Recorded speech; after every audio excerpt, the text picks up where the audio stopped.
Hello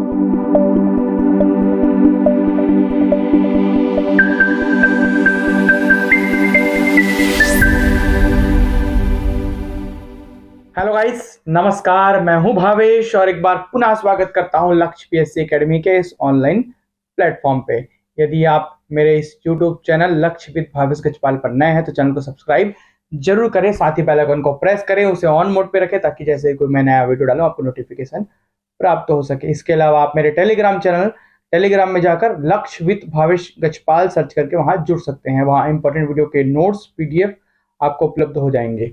आज हम सबसे पहले चालू करने वाले हैं छत्तीसगढ़ का भौगोलिक अध्ययन का लेक्चर नंबर 1 होगा ये, जिसमें आज हम 33 जिलों के आधार पर छत्तीसगढ़ के जो मैप को समझेंगे, जिलों की संरचना समझेंगे और भौगोलिक स्थिति और विस्तार को समझेंगे। वीडियो में अंत तक बने रहें, चैनल को सब्सक्राइब जरूर करें। चलिए चलते हैं वीडियो में आगे। तो आज सबसे पहले मैं आपको छत्तीसगढ़ की स्थिति इस वर्ल्ड मैप के सापेक्ष आपको बता देता हूं। ये मान लो विश्व का नक्शा है, इसके सेंट्रल लाइन को 0 डिग्री, ठीक है, देशांतर रेखा कहेंगे।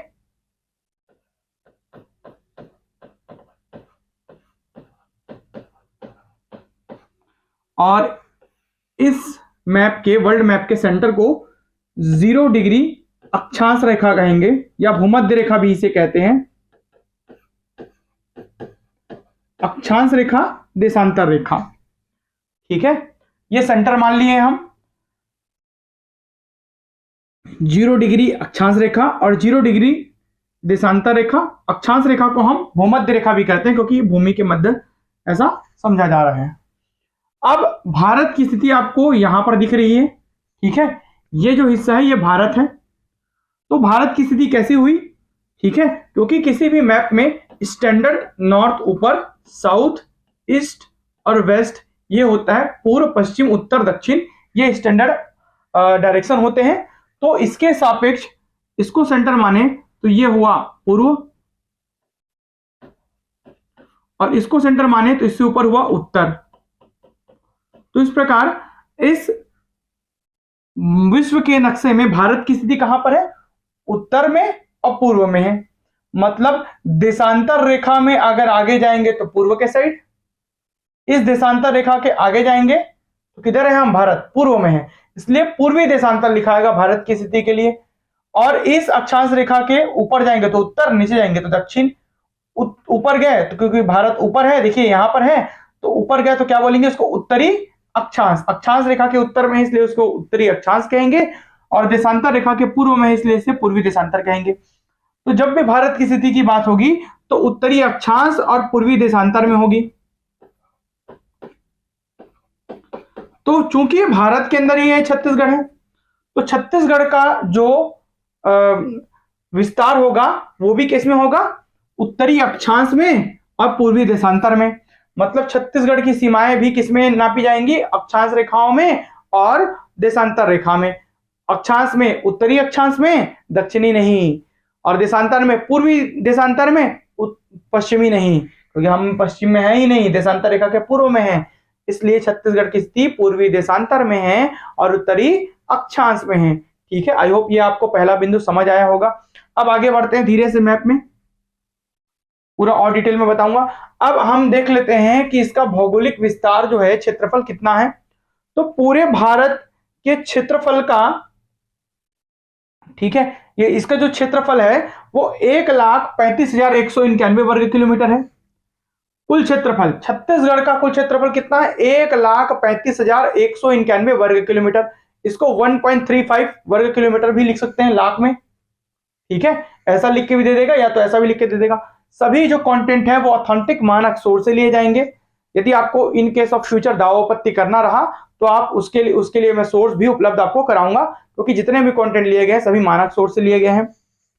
चलिए बढ़ते हैं आगे वीडियो में। अब भारत के कुल भूभाग का जो छत्तीसगढ़ का जो एरिया है ना वो 4.11% कवर करता है। 4.11% कितना है, छत्तीसगढ़ का क्षेत्रफल है।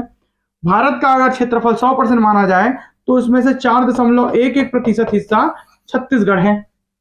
भारत के 100% भौगोलिक क्षेत्र से छत्तीसगढ़ का हिस्सा कितना, 4.11%।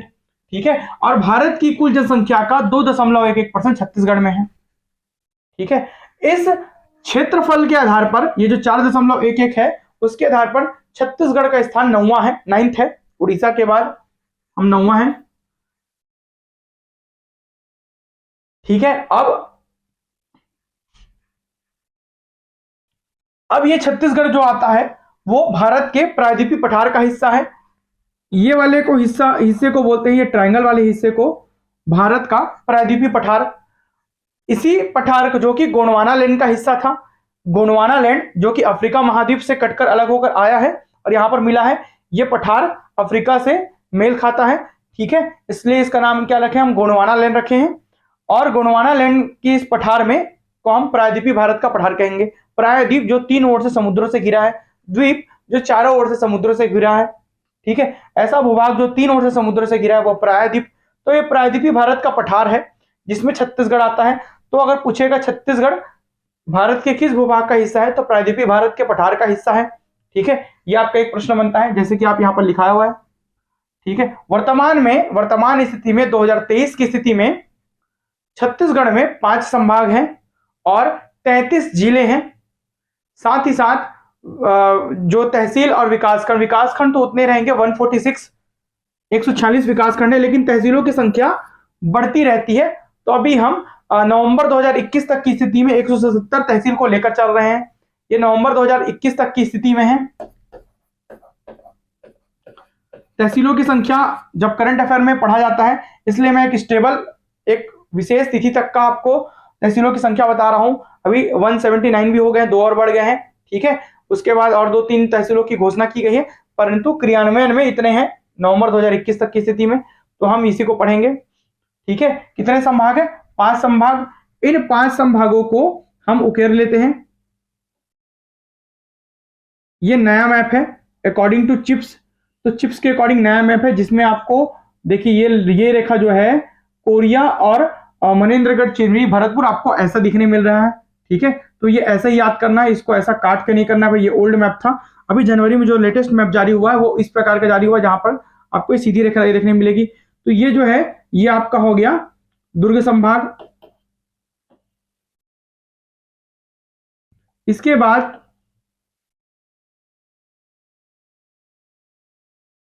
इस वाले को हिस्से को हम कहेंगे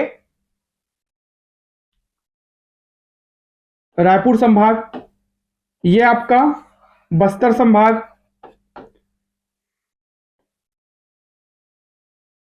ये आपका बिलासपुर संभाग, और ऊपर जो आपका आ जाता है वो सरगुजा संभाग।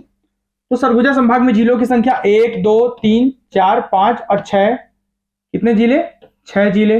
बिलासपुर संभाग में 1 2 3 4 5 6 7 और 8, सर्वाधिक 8 जिले हैं आपके बिलासपुर संभाग में। रायपुर संभाग में 1 2 3 4 5 जिले। दुर्ग संभाग में 1 2 3 4 5 6 7 जिले।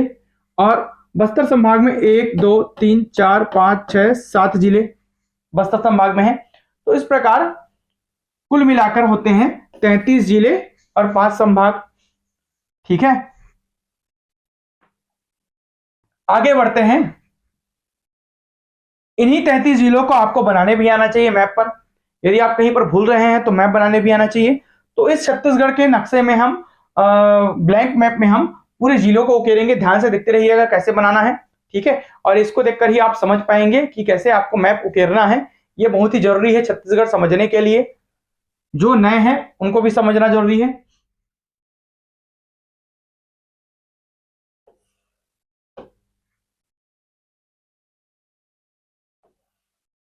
हमने सबसे पहले छत्तीसगढ़ के इस नक्शे को 3 भाग में बांट दिया बराबर। देखिए एक हिस्सा मैं यहां से लूंगा, क्योंकि थोड़ा सा हिस्सा यहां पर धमतरी का आ जाता है। एक हिस्सा मैं यहां से लूंगा और एक हिस्सा मैं यहां से लूंगा। सबसे पहले हम मध्य भाग को उकेरेंगे। तो मध्य भाग से हम एक लाइन खींचेंगे, ठीक है। उसके बाद इसके समानांतर एक और लाइन खींचेंगे। यहां पर हम बनाएंगे बीच में 1 2 लाइन। इस लाइन के जस्ट ऊपर एक लाइन, एक बीच से लाइन और एक नीचे से लाइन। तो ये बन गया हमारा दुर्ग संभाग का 7 जिला। जिसमें से सबसे पहला दुर्ग संभाग का दुर्ग जिला, ठीक है, ये बेमेतरा जिला, ये बालोद जिला, ये कबीरधाम जिला जिसका प्राचीन नाम कवर्धा था, ये आपका छुई खदान गंडई खैरागढ़, ठीक है, खैरागढ़ छुई खदान गंडई केसीजी, ये राजनांदगांव, और ये मोहला मानपुर अंबागढ़ चौकी MMA, मोहला मानपुर अंबागढ़ चौकी, ठीक है। ये 7 जिले हो गए दुर्ग संभाग के। उसके बाद आते हैं दूसरे हिस्से में। तो सबसे पहले आपको खींचना है एक लाइन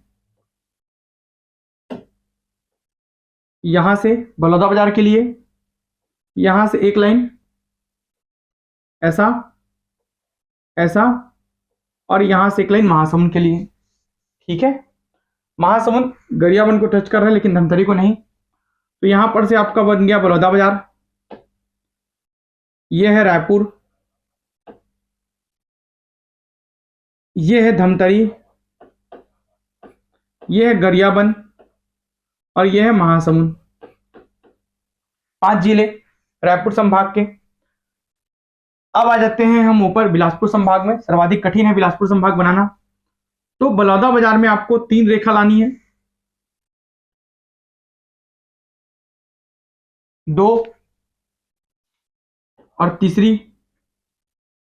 सबसे पहले मध्य रेखा को यहां से डिवाइड कर दीजिए। ऊपर बन गया कोरबा, यहां से एक तिकोरा बना के इधर ला लीजिए, ये हो गया जांजगीर चांपा, और ये हो गया शक्ति नवीन जिला। शक्ति बलौदाबाजार को नहीं टच करता, इसलिए यहां से आपको मोड़ लेना है, ठीक है, नीचे तक नहीं लाना है। उसके बाद यहां से आप 2 हिस्सों में से डिवाइड कर दीजिए, नीचे सारंगगढ़ बिलाईगढ़, और ये रायगढ़, सारंगगढ़ बिलाईगढ़ रायगढ़। सारंगगढ़ बिलाईगढ़ जांजगीर चांपा बलौदाबाजार और शक्ति तीनों को टच कर रहा है, ठीक है। इसके बाद हम आ जाते हैं पड़ोस में। इसको 2 भाग में डिवाइड कर दीजिए ऊपर से। तो ये बन गया गौरेला पेंड्रा मरवाही, ठीक है। ये बन गया आपका बिलासपुर, और ये बन गया आपका मुंगेली। कुल मिला के बिलासपुर संभाग के 8 जिले बन गए। अब आ जाते हैं ऊपर। कोरबा में एक लाइन पैरेलल, एक लाइन और पैरेलल, और एक लाइन यहां से इधर की ओर पैरेलल ले जाएंगे, ठीक है। यहां से एक हिस्सा हम करेंगे ऐसा, और यहां से एक हिस्सा ऐसा। तो ये बन गए 1 2 3 4 5 6 जिले। कहां के भाई? सरगुजा संभाग के, जिसमें सरगुजा, जसपुर, बलरामपुर, सूरजपुर, कोरिया और मनेंद्रगढ़ चिरमिरी और भरतपुर। मनेंद्रगढ़ चिरमिरी और भरतपुर, मनेंद्रगढ़ चिरमिरी और भरतपुर। वर्तमान नए जो चिप्स ने जारी किया है मैप, उसके अकॉर्डिंग मनेंद्रगढ़ चिरमिरी भरतपुर कोरबा को छूता है, कोरिया भी कोरबा को छूता है। पहले मैप ऐसा जारी किया गया था, लेकिन अब मैप को पूरा नया जनवरी में जो नया मैप जारी किया उसके अकॉर्डिंग आपको नया ऐसा ही पढ़ना है, ठीक है। तो पूरे आंकड़े आपके बदल जाएंगे बाद में। फिर अब जाते हैं बस्तर संभाग के 7 जिलों में। आपको धमतरी से पकड़कर एक लाइन यहां लाना है कांकेर के लिए। फिर आ जाओ नीचे से यहां एक लाइन ला लो, ये सुकमा हो गया। सुकमा से एक बना लो दांत जैसा, तो दंतेवाड़ा, ठीक है। अब यहां से एक लाइन नीचे लाके हल्का सा जी बना के इधर ले जाइए, नीचे लाके जी बना के इधर, और इसको ही इधर ले जाइए, ठीक है। यहां से एक नीचे, तो ये बन गया आपका बस्तर, ये बन गया आपका बीजापुर, ये बन गया आपका नारायणपुर, ये बन गया आपका कोंडागांव। बस्तर नारायणपुर को नहीं टच करता, इसलिए हमने यहां पर जी बनाया है। बस्तर बीजापुर को टच करता है, दंतेवाड़ा को टच करता है, लेकिन नारायणपुर को नहीं छूता है। कोंडागांव, ठीक है, सबसे लगती है, सबसे सीमाएं बनाती हैं बस्तर नारायणपुर, कांकेर वगैरह से, इसलिए यहाँ पर बस्तर संभाग के 7 जिले कुछ इस प्रकार बन गए। तो इस प्रकार से कुल 33 जिलों के आधार पर हमने मैप बना लिया। इस मैप को आप रट लीजिए, जैसे जैसे बनाओ वैसे वैसे आप बनाते जाइए, नहीं मिलेगी। चलिए देखते हैं, आगे बढ़ते हैं। अब हम जाते हैं छत्तीसगढ़ का अक्षांशीय एवं देशांतरीय विस्तार की तरफ, लैटिट्यूड एंड लॉन्गिट्यूड की तरफ जाएंगे। जैसे कि आपको मैंने सबसे शुरू में बताया था, छत्तीसगढ़ की स्थिति वर्ल्ड मैप के या भारत के सापेक्ष, है ना, कहां पर है? पूर्वी देशांतर रेखा में है और उत्तरी अक्षांश रेखा में है। मतलब भारत के नक्शे में छत्तीसगढ़ यहां पर है, तो इस आड़ी रेखाओं को जो जो आएंगी उनको बोलेंगे हम अक्षांश रेखा। कौन सा? उत्तरी अक्षांश। और जो खड़ी रेखाएं आएंगी उसको हम बोलेंगे पूर्वी देशांतर। ठीक है, जो खड़ी रेखाएं आएंगी उसको हम क्या बोलेंगे? पूर्वी देशांतर बोलेंगे। तो जितनी भी मैं खड़ी रेखाएं खींचूंगा वो पूर्वी देशांतर ही कहलाएंगी, क्योंकि वर्ल्ड मैप में जो हम सेंट्रल लाइन ड्रॉ किए थे 0 डिग्री, उसके सापेक्ष हम पूर्व में हैं। और जितनी भी आड़ी रेखाएं मैं ड्रॉ करूंगा उसको हम उत्तरी अक्षांश बोलेंगे, क्योंकि वर्ल्ड मैप में 0 डिग्री के सापेक्ष हम लोग उत्तर में हैं। भारत उत्तर में है तो जाहिर सी बात है छत्तीसगढ़ में भी उत्तर में होगा। ठीक है, तो सबसे पहले हम ये सबसे नीचे वाला ड्रॉ करते हैं। ठीक है, 17 डिग्री 46 मिनट, ठीक है, उत्तरी अक्षांश रेखा।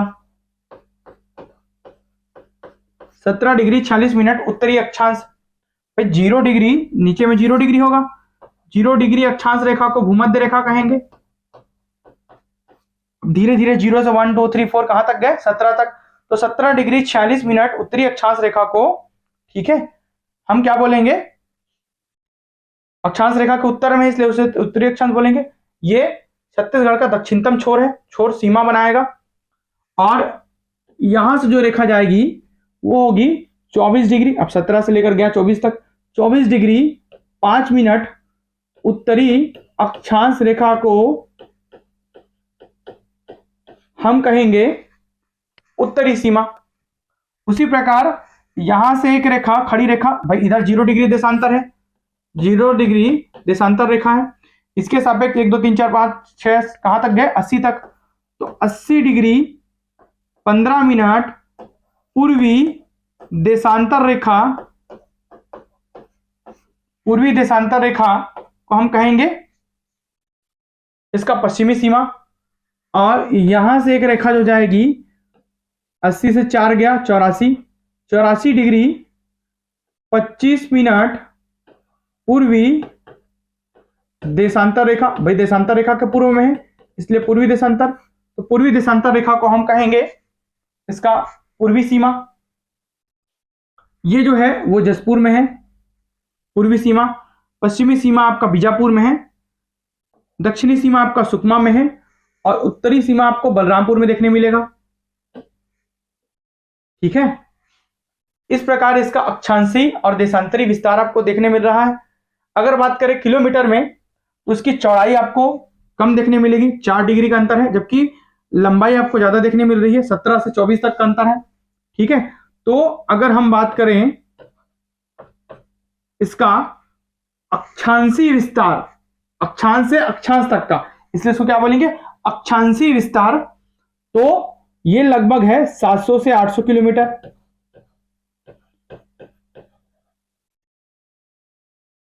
जबकि पूर्वी देशांतरीय विस्तार इधर से लेकर यहां तक का, तो इसको हम बोलेंगे देशांतरीय विस्तार। ये 435 किलोमीटर है। ये सभी आंकड़े आ चुके हैं इसलिए इसको फिक्स बताया गया 435 किलोमीटर। इसको लगभग में बताया गया क्योंकि ये प्रश्न नहीं आया है, ये प्रश्न आ चुका है। 435 किलोमीटर कैसा विस्तार है? देशांतरीय विस्तार।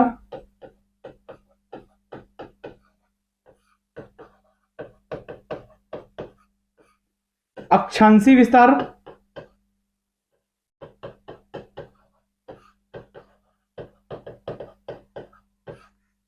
ठीक है, 700 से 800 किलोमीटर, ये याद रखेंगे। अब इसी में हम समझते हैं आईएसटी रेखा को। आईएसटी क्या है?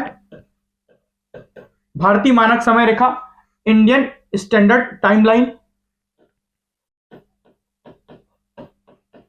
भारतीय मानक समय रेखा, ठीक है, 82.82 डिग्री, ठीक है भाई। खड़ी रेखा है, खड़ी रेखा है तो कैसा कहलाएगा? पूर्वी देशांतर रेखा। तो 82.82 डिग्री पूर्वी देशांतर रेखा को ही हम भारतीय मानक समय रेखा कहते हैं। 80 से 84 के बीचों बीच का लाइन क्या कहलाएगा? 80 से 84 के बीच क्या आएगा? 82। तो उसी को जो बीचों बीच में लाइन जा रही है इसमें, वो 82.5 है। कैसा है? 82.5 समय रेखा है। वो भारत के भी मध्य से जाती है, ठीक है। तो इन दोनों के बीचों बीच है 82.5 पूर्वी देशांतर। खड़ी रेखा है, खड़ी रेखा इसलिए उसको पूर्वी देशांतर बोलेंगे, क्योंकि 0 डिग्री देशांतर के सापेक्ष हम लोग पूर्व में है, इसलिए पूर्वी देशांतर कहलाएगा। तो 82.5 पूर्वी देशांतर को ही हम भारतीय मानक समय रेखा अर्थात IST, इंडियन स्टैंडर्ड टाइमलाइन कहते हैं। यह क्यों निर्धारित किया गया? क्योंकि भारत के पश्चिम से पूर्व की दूरी उत्तर से दक्षिण की दूरी ज्यादा है। पूर्व में आपको देखने मिलेगा असम वगैरह, और पश्चिम में आपको देखने मिलेगा राजस्थान। तो वहां से वहां तक में लगभग 4 घंटे के समय का अंतर है। तो ये समय का अंतर ना है, दोनों के घड़ियों में डिफरेंस ना हो, प्रॉपर रूट सही तरीके से, रूटीन सब जगह का सही तरीके से चले, इसके लिए मध्य में भारत के बीचों बीच से एक काल्पनिक रेखा जिसे देशांतर रेखा कहते हैं, पूर्वी देशांतर रेखा, उसको मध्य का समय माना गया। उसी के सापेक्ष सब जगह के समय को क्या करते हैं? हम मेजर करते हैं, इसलिए सभी जगह समय लगभग एक जैसा दिखाता है ना। तो उस जो सेंट्रल लाइन है उसको पूर्वी देशांतर रेखा 82.5 कहते हैं। वो छत्तीसगढ़ से होकर भी जाता है, क्योंकि भारत के नक्शे में यहाँ पर छत्तीसगढ़ है, और भारत से जो रेखा जाती है वो छत्तीसगढ़ से भी होकर जाती है। भारत के बीचों बीच जो 82.5 रेखा है, पूर्वी देशांतर रेखा, वो छत्तीसगढ़ से भी होकर जाती है। तो ये छत्तीसगढ़ के 7 जिलों से होकर जाती है। इसके पहले आपने 8 का आंकड़ा पढ़ा था, क्योंकि मनेन्द्रगढ़, चिरमिरी, भरतपुर आप यहाँ पर से मोड़ कर बनाते थे, ठीक है, इसलिए आपने 8 का आंकड़ा पढ़ा था, तो इसको भूल जाइए। अभी नया मैप ऐसा है, चिप्स का मैप है, ये नया जारी किया गया। तो अब जब आप IST लाइन बनाएंगे, दूसरे कलर से बना देता हूं मैं, ग्रीन से बना देता हूं। तो यहां से हम बनाते हैं,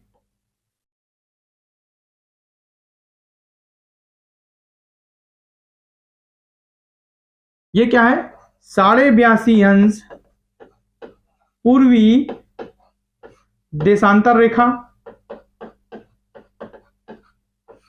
भाई इसी के सापेक्ष हम समय मेजर करते हैं। कोई भी एक काल्पनिक लाइन है पूर्वी देशांतर, क्योंकि देशांतर रेखा है, खड़ी रेखा इसलिए देशांतर रेखा, खड़ी रेखाओं को देशांतर रेखा कहेंगे। पूर्व में है इसलिए पूर्वी देशांतर, और डिग्री कितना है? 82.5 पर है, तो उसको हम क्या कहेंगे? IST, इंडियन स्टैंडर्ड टाइमलाइन, भारतीय मानक समय रेखा, जो कि 7 जिलों से होकर जाती है। सूरजपुर, कोरिया, कोरबा, जांजगीर चांपा, बलौदाबाजार, महासमुंद, गरियाबंद। 1 2 3 4 5 6 7 जिलों से, ठीक है। कौन कौन सा? सूरजपुर, कोरिया, कोरबा, जांजगीर चांपा, बलौदाबाजार, महासमुंद, गरियाबंद, इन 7 जिलों से होकर जाती है भारतीय मानक समय रेखा। ये याद रखेंगे। अब इसके अलावा एक और रेखा है, ठीक है, कर्क रेखा बोलते हैं जिसे, कैंसर लाइन, इसको भी हम बना लेते हैं। तो ये कितना है? 23.5 अब आड़ी रेखा बनाया हूं, मतलब आप क्या बोलोगे? अक्षांश बोलोगे। लेकिन ये जो रेखा है वो 0 डिग्री अक्षांश के सापेक्ष किधर है? उत्तर में है। आड़ी है इसलिए अक्षांश, आड़ी है इसलिए अक्षांश, और इस 0 डिग्री अक्षांश के उत्तर में इसलिए उत्तरी अक्षांश। तो 23.5 उत्तरी अक्षांश रेखा को ही हम बोल देते हैं कर्क रेखा, कैंसर लाइन। क्या बोलते हैं? कर्क रेखा। और ये जो कर्क रेखा है ये छत्तीसगढ़ के 4 जिलों से होकर जाती है। वो 4 जिले कौन कौन सा है? मनेन्द्रगढ़, चिरमिरी, भरतपुर,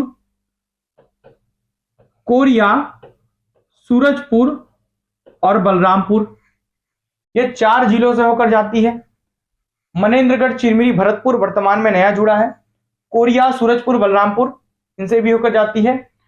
अब कहां पर काटती है इसमें विवाद है।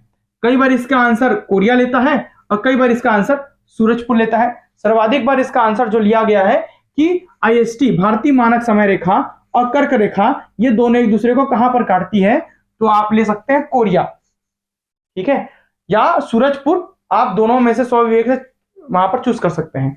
एक आंकड़ा जारी करता है चिप्स और एक आंकड़ा जारी करता है भारत सरकार। तो चिप्स के अकॉर्डिंग और भारत सरकार के अकॉर्डिंग अलग अलग आंकड़े जारी किए जाते हैं, जिसमें आप दोनों में से कोई एक ऑप्शन वहां पर देखकर लगा सकते हैं, ठीक है। अब आगे बढ़ते हैं। अब हम देखते हैं कौन कौन से शहर जो हैं वो कर्क रेखा के नजदीक है, ये भी पूछ देता है। तो यहां पर का मनेन्द्रगढ़, चिरमिरी और भरतपुर तीनों कर्क रेखा के नजदीक। तो मनेन्द्रगढ़, चिरमिरी, भरतपुर। कोरिया का बैकुंठपुर,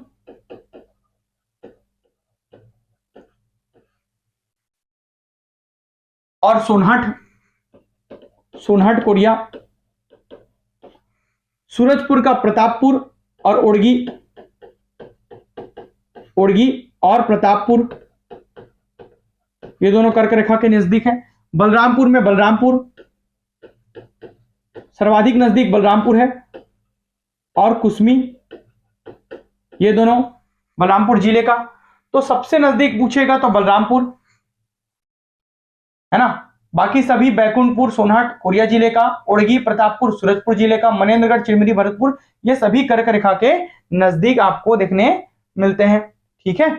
तो आई होप ये आपको ये पूरा अक्षांशीय देशांतरी विस्तार, अक्षांश रेखा के सापेक्ष कहां पर, देशांतरी रेखा के सापेक्ष कहां पर, ये आपको क्लियर होगा। अब वीडियो में चलते हैं आगे, वीडियो में लास्ट तक बने रहे, बहुत ही अच्छे कॉन्सेप्ट से हम समझने की कोशिश करेंगे। अब हम बात करते हैं छत्तीसगढ़ के सीमावर्ती राज्य एवं भू आविष्टित जिलों के बारे में। लैंडलॉक्ड, भू आविष्टित, जो सभी तरीके से लैंड से लॉक्ड है उसको लैंड लॉक्ड इलाके अर्थात भू आविष्टित जिले बोलेंगे, है ना, जो और किसी अन्य राज्यों के जिलों को या अन्य राज्यों की सीमाओं को नहीं छूते हैं, जो बीच में सभी जगह, सभी साइड से, सभी जिलों से लॉक्ड हैं, अन्य राज्यों की सीमाएं जिनको नहीं छूती है, ठीक है। तो सबसे पहले हम बना लेते हैं राज्यों को, तो आपको देखने मिल रहा है यहां पर, ठीक है, मध्य प्रदेश यहां से लेकर यहां तक, उत्तर प्रदेश, फिर यहां से लेकर आपको यहां तक देखने मिलेगा जसपुर, फिर जसपुर से लेकर यहां तक आपको देखने मिलेगा उड़ीसा, यहां से झारखंड, ये उड़ीसा, यहां आंध्र प्रदेश, यहां तेलंगाना, ठीक है। तो सबसे पहले हम देख लेते हैं जो अन्य राज्यों की सीमाएं कितने जिलों को स्पर्श करती हैं, इसका आंकड़ा हम देख लेते हैं। तो मध्य प्रदेश में देखिए राजनांदगांव, खैरागढ़, छुईखदन, गंडई, कबीरधाम, ठीक है, मुंगेली, गोरेला, पेंड्रा, मरवाही, मतलब 1 2 3 4 5 6 7 8 और ये 9 बलरामपुर भी। तो सर्वाधिक 9 जिलों को छूती है मध्य प्रदेश की सीमा। कितने जिलों को? 9 जिलों को। इसी प्रकार देख लेते हैं इधर उत्तर प्रदेश 1 जिला, झारखंड 2 जिला को, बलरामपुर और जसपुर को। उड़ीसा देख लेते हैं 1 2 3 4 5 6 7 8 और ये 9 जिला को लोग यहां पर धमतरी को छोड़ देते हैं। सबसे कम अंतर राज्य दूसरे राज्यों के साथ सीमा बनाती है वो धमतरी जिला है, देखिए छोटा सा। तो 9 जिलों को भी छूती है उड़ीसा भी, ठीक है।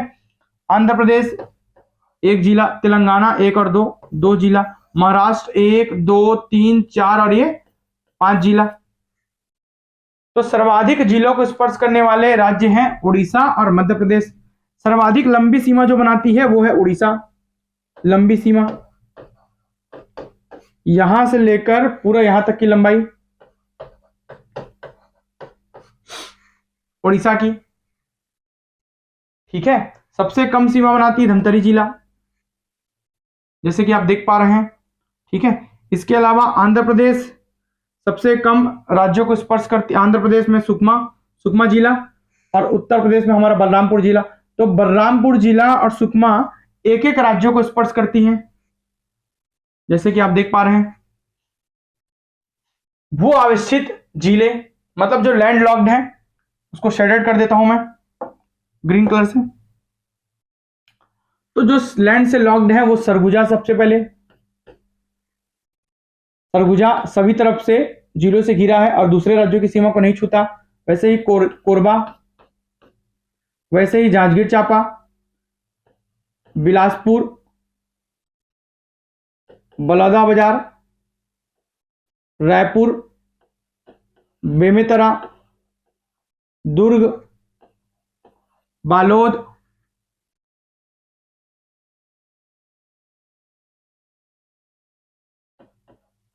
शक्ति और 11वां है दंतेवाड़ा। तो 11 ऐसे जिले हैं, 11 जिले भू आविष्ठित हैं, भू आविष्ठित जिले हैं, लैंड लॉक्ड हैं, लैंड लॉक्ड डिस्ट्रिक्ट हैं।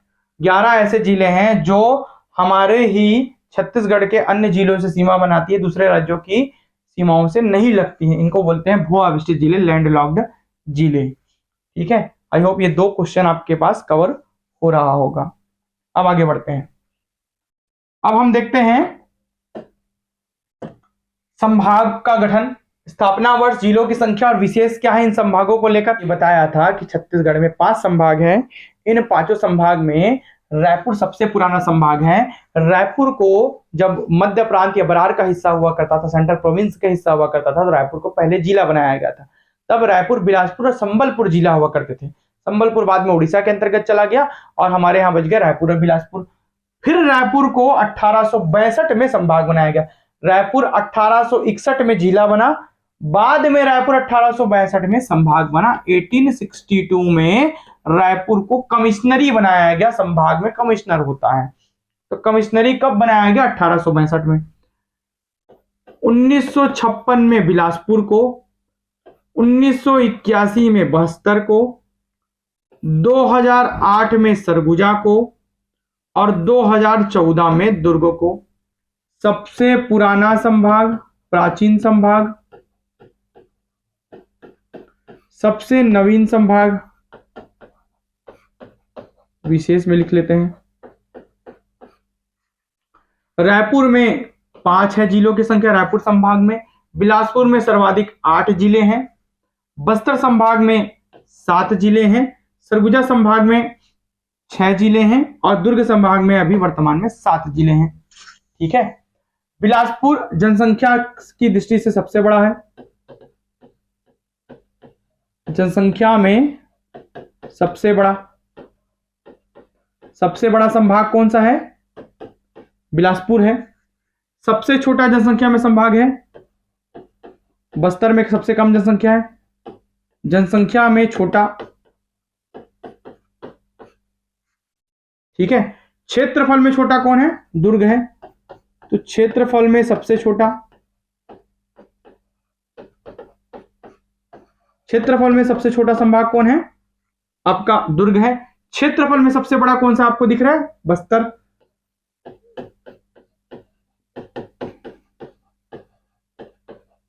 सबसे बड़ा संभाग कौन सा है?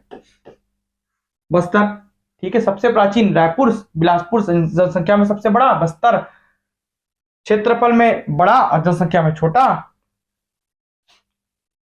नवीनतम और सब क्षेत्रफल में सबसे छोटा दुर्ग संभाग। इस प्रकार 5 संभाग के का गठन हमारे यहां हुआ है। ठीक है, चलिए आगे बढ़ते हैं। अब देखते हैं जिलों का गठन। संभाग के गठन के साथ साथ जिलों का गठन किस प्रकार हुआ। सबसे पहले बताया था 1861 में रायपुर, बिलासपुर और संबलपुर 3 जिले बने। ये ब्रिटिश प्रांत से अलग होकर जिले बनाए गए, मध्य प्रांत से। ठीक है,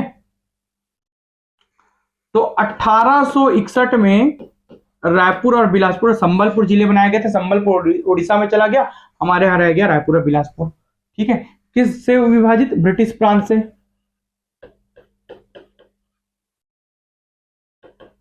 ब्रिटिश प्रांत से विभाजित अलग होकर हमारे पास आए।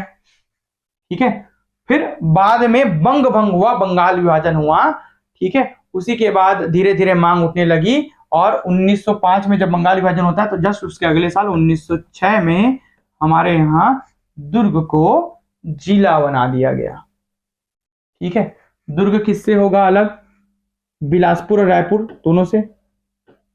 बिलासपुर प्लस रायपुर, दोनों के कुछ कुछ हिस्से कर कर दुर्ग संभाग बने। फिर हमारे यहां मिलाया गया रियासतों को।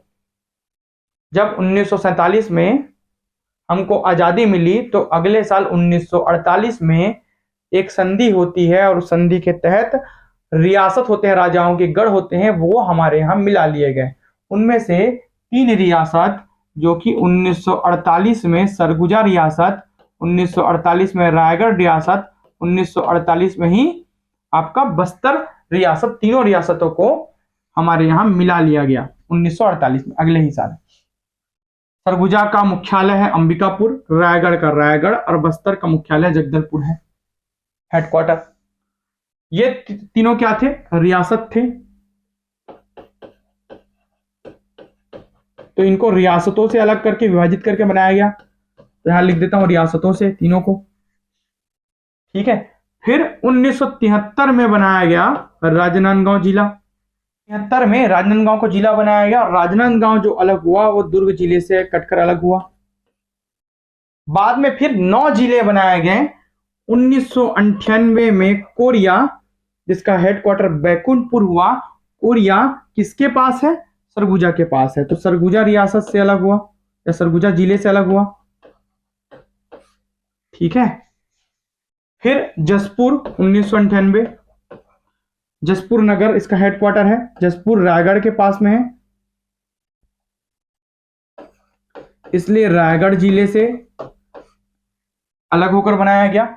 फिर बनाया गया कोरबा को 1998 में।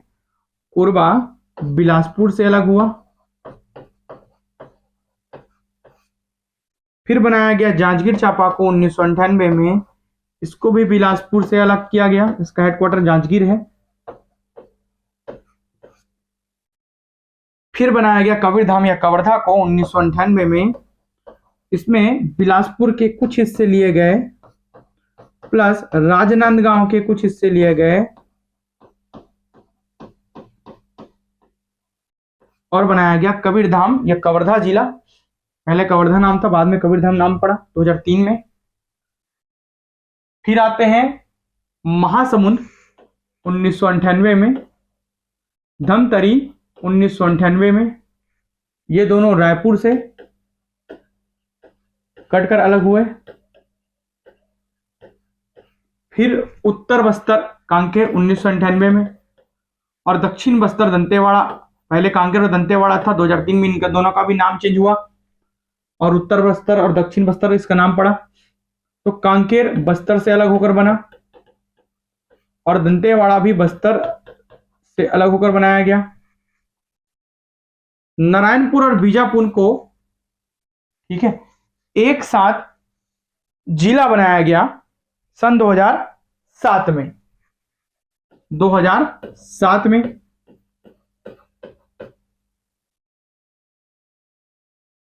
नारायणपुर और बीजापुर को बस्तर से अलग होकर, और बीजापुर जो बनता है वो दंतेवाड़ा से अलग होकर बनता है, ठीक है। फिर से 9 जिले बनाए गए एक साथ 2012 में।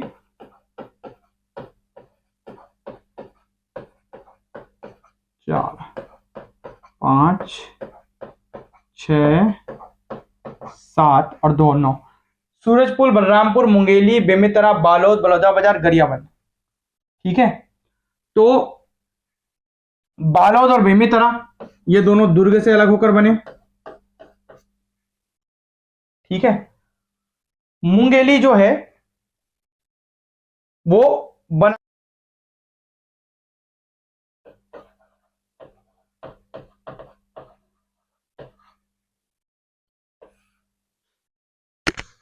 ठीक है। सूरजपुर और बलरामपुर जिले से अलग करके बनाया गया,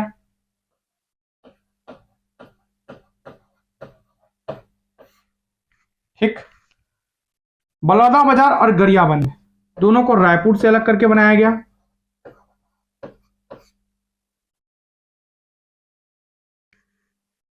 कुंडागांव और सुकमा भी 2012 में बने। अब आ जाते हैं कुंडागांव और सुकमा की ओर, दोनों 2012 में बने। तो कोंडा गांव को अलग किया गया बस्तर से और जिला बनाया गया, और सुकमा को अलग किया गया दंतेवाड़ा से और जिला बनाया गया। ठीक है। इसके बाद 10 फरवरी सन 2020 में बनता है गौरेला पेंड्रा मरवाही, जिसका हेडक्वार्टर है गौरेला, और इसे अलग किया गया बिलासपुर से। बिलासपुर से अलग करके इसे जिला बनाया गया।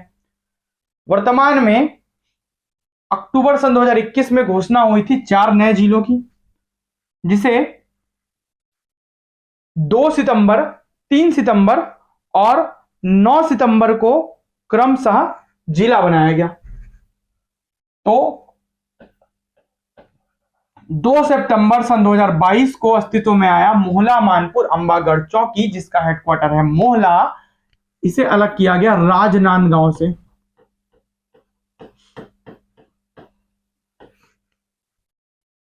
सारंगढ़ बिलाईगढ़, ये दोनों को 3 सितंबर 2022 को अस्तित्व में लाया गया, सारंगढ़ बिलाईगढ़ को, और खैरागढ़ छुई खदान गंडई को।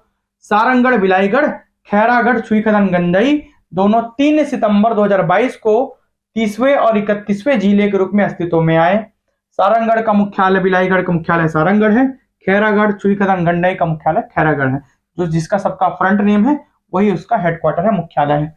सारंगढ़ बिलाईगढ़ में रायगढ़ का हिस्सा आया, और बिलाईगढ़ जो है वो बलौदा बाजार से आया। तो इस प्रकार हो गया सारंगढ़ बिलाईगढ़ नया जिला। खैरागढ़ छुई खदान गंडई को राजनांदगांव से अलग करके बनाया गया, 3 सितंबर 2022 को अस्तित्व में आया। उसके बाद 9 सितंबर 2022 को 2 और नए जिले अस्तित्व में आ गया, मनेंद्रगढ़, चिरमिरी, भरतपुर और अंतम में शक्ति। तो मनेंद्रगढ़, चिरमिरी, भरतपुर टूटकर अलग हुआ कोरिया से, साथ ही साथ शक्ति जो अलग हुआ वो जांजगीर चांपा से।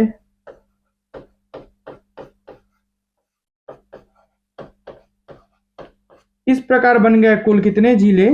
33 नवीन जिलों का गठन वर्तमान में हो चुका है। बढ़ते हैं आगे अंतिम वीडियो की तरफ। ये चिप्स के द्वारा जारी किया गया नया मैप है, इसमें आपको 1, 2, 3, 4 और ये 5 जिले दिखा रहे हैं, जहां पर आप देख सकते हैं कोरिया डायरेक्ट छू रहा है कोरबा को। पहले मैप जो जारी किया गया था यहाँ पर मोड़ लिया गया था, लेकिन त्रुटि सुधार करके बाद में फिर नया मैप अभी जनवरी में जारी किया गया है। तो पूरे आपको आंकड़े चेंज करने पड़ेंगे। जैसे कि पुराना मैप जो जारी किया गया था वो ये था, ऐसा ये पुराना मैप है ओल्ड चिप्स का। ये न्यू मैप है, तो आपको ये वाला न्यू वाला जो मैप है ये फॉलो करना है।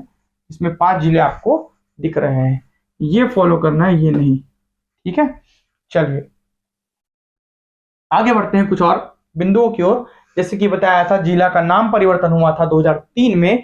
2003 में 3 जिलों का नाम परिवर्तन किया गया था। कबीरधाम का कबीरधाम कर दिया गया था। दंतेवाड़ा को दक्षिण बस्तर दंतेवाड़ा, क्योंकि बस्तर के दक्षिण में है। कांकेर जो कि बस्तर के उत्तर में है, इसलिए उत्तर बस्तर कांकेर कहा गया। ठीक है। छत्तीसगढ़ में तहसील विकासखंड और नगरीय निकाय देख लेते हैं।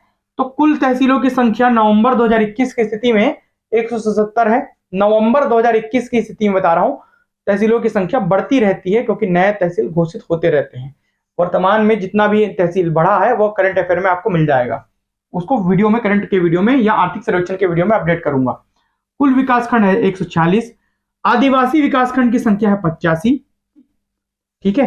न्यूनतम तहसील वाला जिला नारायणपुर, सर्वाधिक तहसील वाला संभाग जो है वो सरगुजा, न्यूनतम तहसील वाला संभाग रायपुर। ये भी चेंज होते रहता है आंकड़ा।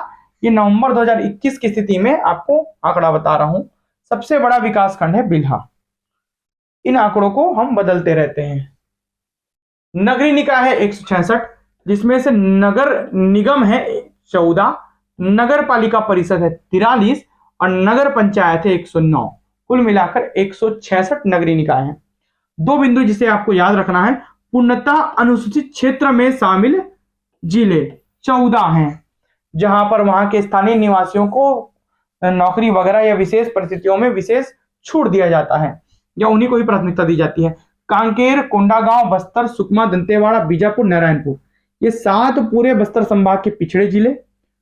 कोरिया, सूरजपुर, सरगुजा, बलरामपुर ऊपर के जो पिछड़े जिले, जसपुर है ना। कोरबा, गौरेला, पेंड्रा, मरवाही, ये बिलासपुर संभाग के 2 जिले। तो ये जो सुदूर जिले हैं, ये 14 जिलों को अनुसूचित क्षेत्र में शामिल किया गया है। यहाँ पर इनके स्थानीय निवासियों को नौकरी में विशेष छूट दी जाती है, विशेष महत्व दिया जाता है। आकांक्षी जिले क्या है? कुल 115 आकांक्षी जिलों में से छत्तीसगढ़ के 10 आकांक्षी जिलों का चयन किया गया है। इसमें कांकेर, कोंडागांव, बस्तर, सुकमा, दंतेवाड़ा, बीजापुर, नारायणपुर, महासमुंद, कोरबा और राजनांदगांव है। यहाँ पर को आगे बढ़ाने में मदद मिलेगी। तो ये सभी आकांक्षी जिले हैं, 10 जिले और 14 जिले अनुसूचित क्षेत्र में शामिल जिले। तो इस प्रकार यह वीडियो यहाँ पर समाप्त होता। आई होप ये वीडियो आपको समझ आया होगा। यदि वीडियो पसंद आता है वीडियो को लाइक कीजिए, इस वीडियो को शेयर कीजिए, साथ ही साथ चैनल को सब्सक्राइब कीजिए। वीडियो में अंत तक बने रहने के लिए बहुत बहुत धन्यवाद।